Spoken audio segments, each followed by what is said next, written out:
We're getting ready to start a lesson on dilations. So what I want you to do first is, if you haven't had a chance yet, study each of the figures. This is actually a very nice cartoon figure. Who recognizes him? This is Puss in Boots from Shrek. Puss in Boots. From the Shrek movies. So, notice that Shrek has different sizes. Here he's kind of skinny and tall. Here he is. Here's a smaller version of him. Here he is again. See if you can match up without me giving you any guidance. These are the rules that actually match each one of the pictures. So it matches 1 to 1. See what you can do with that. You don't have to write it down.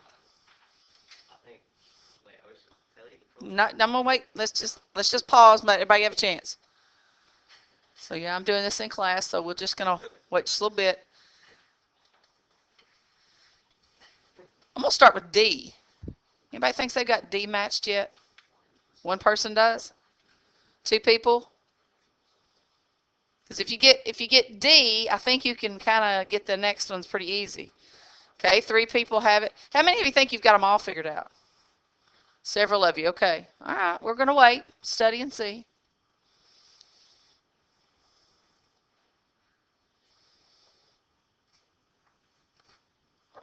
Okay, tell us which one you think is D.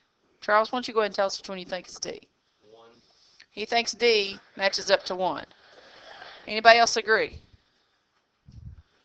I'm seeing some head nods. Guess what? You got correct. Anybody got another one? Okay, you think you've got the rest of them. Let's let somebody else in on the... What you got, Shamar? Any one you want. Tyler? Huh? He says the top one is B. Oh, this one. Gotcha. Number 2, Roman numeral 2. I got you. So, you think this figure of the cat is B. I think you're right. Do you notice that some of them are, like, we have an X distance, which would be like the width, and then you got the Y distance, which would be like the height. So you're comparing X, and you're comparing what? Y. Well, if this was his original X, and this was his original Y, did these pictures change? And what does it mean when you see a 3 in front of X? Does that mean 3 times? 3 multiply? Sorry, same thing. Add, subtract, divide, or multiply? I'm multiplying. Okay, figure out the other 2. I think those 2 are correct, by the way. 3 is C. I think 3 is not C. Okay, I think we're going to go with A and 3, which would leave what? Those are matched right. How does that work? Well, it's kind of like, as you're growing older, when you're young, it's almost like you grow straight up. So like you grow taller in the Y direction, but you might not necessarily grow any wider. Then when you stop growing tall, then you might start growing wide. I mean, it's width and it's height, and that's all we're talking about. We're trying to talk about proportions, so you're going to multiply 3 times X or 3 times Y.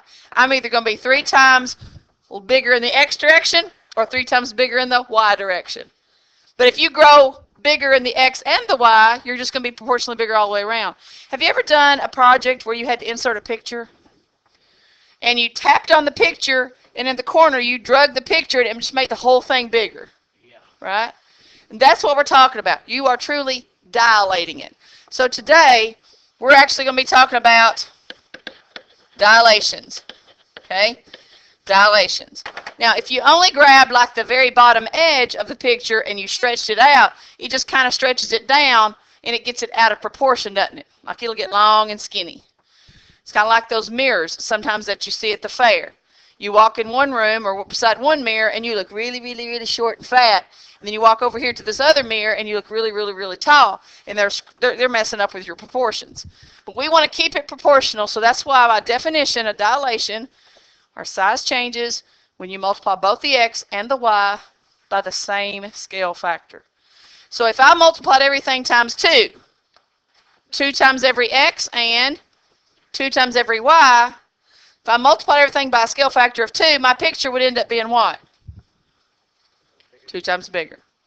And for the first time, we're not going to be talking about figures that are congruent. Haven't we been talking about congruent pictures for a while? Because if you just slide a picture over, the flag is still the same size flag, and it's still basically identical. If you rotate the flag, it's still the same flag. It's just now oriented in a different direction, but it's still the same size, the same shape. If you reflect the flag, it may be a reversed image, but it's still congruent, still the same size. All the angles are still the same. It's just now turned up, flipped upside down maybe. But if you dilate it, you're not going to be congruent anymore. You're actually going to be what? You're actually going to be considered to be similar shapes. All right, let's jump into it. Make this really quick. We're going to follow the rule. You only have 2 on the front, right? These will take very quick. It's just actually doing a quick dilation where we're going to enlarge one. And the first one is going to be, here's the rule. X's and Y's are going to be changed so that my new image is 3 times every X and 3 times every Y. So I do need to write a list of all of my A, B's, and C's. So A, B, C, and D. Just find some space maybe on the side where you can write down the coordinates of every point. You can look off your picture on your paper. You can look up here. But A is located where? Over 1, up 2. Over 1, up 2. B is located where? 1, 2, 3, up 1. What about C? Over 1, down 3. And D, backwards 1 and down 2. What's backwards 1? Negative 1 and down 2 is negative 2. Now I need to apply the dilation rule, 3x and 3y, and so I'm going to end up with A prime, B prime, C prime, D prime. If I toss in my vocabulary words, the blue points, the original points, are my domain points, and the new red ones are my range points. So we're trying to include that vocabulary. Okay, multiplier times everything times 3. Every x times 3, every y times 3. What's my first point? 3 and 6. Letter B, times 3 is 9, times 3 is 3. All right, let's find C. Times 3 times 3. So I'll get 3 and negative 9. Times 3 is negative 3. Times 3 is negative 6. Now this is going to be a dilation. We're making this 3 times bigger in every dimension with respect to the origin. Okay, and that's important. We'll talk a little bit about that, more about that tomorrow. So to get to A prime, I'm going to go over 1, 2, 3, up 1, 2, 3, 4, 5, 6.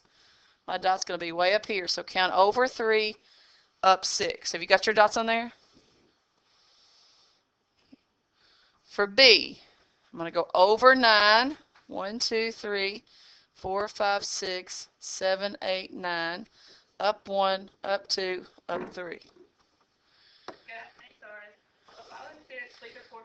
Over 3, down 9, backwards 3,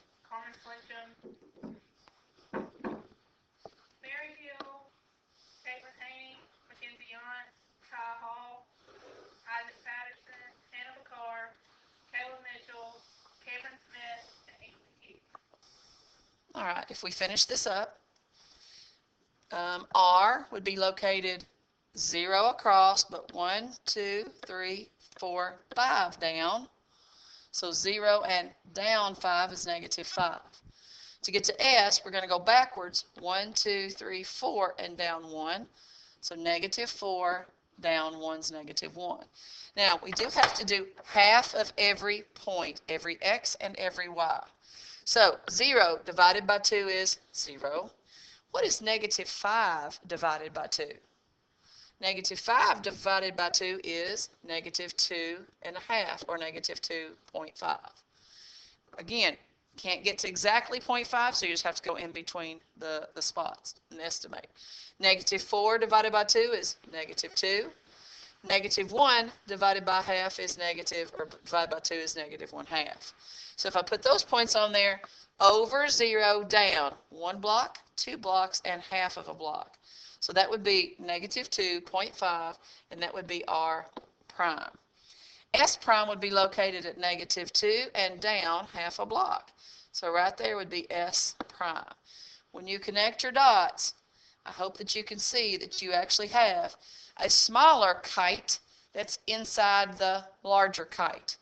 Now, I do want to mention something before I end the video, and that is that when you look at this particular picture, I hope you notice that the kite, the red kite, is perfectly inside the green kite, right? It's perfectly inside.